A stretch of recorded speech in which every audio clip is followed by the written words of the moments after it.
Today we're going to start the boat for the first time this spring, but to do that you're going to want to use this device. It sucks up underneath where the water intake, and then you hook it up to a hose and then you turn the water on. You never want to run the engine without this. You don't want, otherwise you're going to burn out the impeller. So next we're going to go hook this up underneath.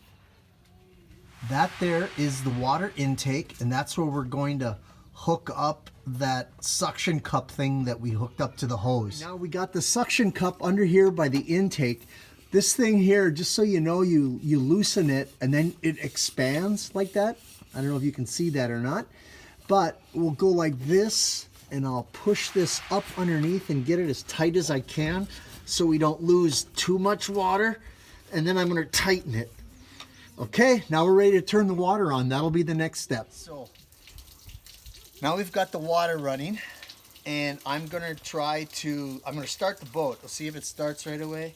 And then once it's running, I usually leave this open and then I run it so you can see if there's any water leaks anywhere, like the people that serviced it if they forgot to close something. So let's go try to start it right now.